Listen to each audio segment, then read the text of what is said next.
കോട്ടയം ഏറ്റുമാനൂരിൽ പോലീസുകാരനെ കൊലപ്പെടുത്തിയ കേസിൽ പ്രതി റിമാൻഡിൽ. പ്രതി ജിബിൻ ജോർജിനെ 14 ദിവസത്തേക്കാണ് റിമാൻഡ് ചെയ്തത്.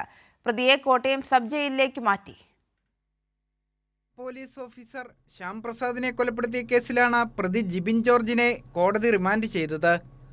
തിങ്കളാഴ്ച വൈകിട്ട് നടപടിക്രമങ്ങൾ പൂർത്തിയാക്കി മജിസ്ട്രേറ്റിന്റെ വസതിയിലാണ് പ്രതിയെ ഹാജരാക്കിയത്. കോടതി ഇയാളെ 15 ദിവസത്തേക്ക് റിമാൻഡ് ചെയ്തു. തട്ടുകടയിലെ തർക്കം പരിഹരിക്കുന്നതിനിടയിലുണ്ടായ ക്രൂരമായ മർദ്ദനത്തിൽ തിങ്കളാഴ്ച പുലർച്ചെയാണ് ശ്യാം പ്രസാദ് കൊല്ലപ്പെട്ടത്. നെഞ്ചിലേറ്റ ഗുരുതര പരിക്കും ആന്തരിക രക്തസ്രാവവുമാണ് മരണകാരണമെന്നാണ് പോസ്റ്റ്മോർട്ടം റിപ്പോർട്ട്. മർദ്ദനമേറ്റ നിലത്ത് വീണ ശ്യാം പ്രസാദിന്റെ നെഞ്ചിൽ പ്രതി ചവിട്ടി പരിക്കേൽപ്പിച്ചിരുന്നു. ആക്രമണത്തിൽ വാരിയെല്ലുകൾ ഒടിഞ്ഞു.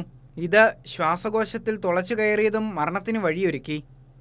സംഭവം നടന്ന തെള്ളകത്തെ തട്ടുകടയിൽ ജിബിൻ ജോർജിനെ തിങ്കളാഴ്ച വൈകുന്നേരം എത്തിച്ച് തെളിവെടുപ്പ് നടത്തിയിരുന്നു. പ്രതിയെ കസ്റ്റഡിയിൽ വാങ്ങി ചോദ്യം ചെയ്യാനാണ് പോലീസിന്റെ നീക്കം. ഇതിനായി ഉടനെ തന്നെ കോടതിയിൽ അപേക്ഷ സമർപ്പിക്കും. കൈരളി ന്യൂസ്, കോട്ടയം.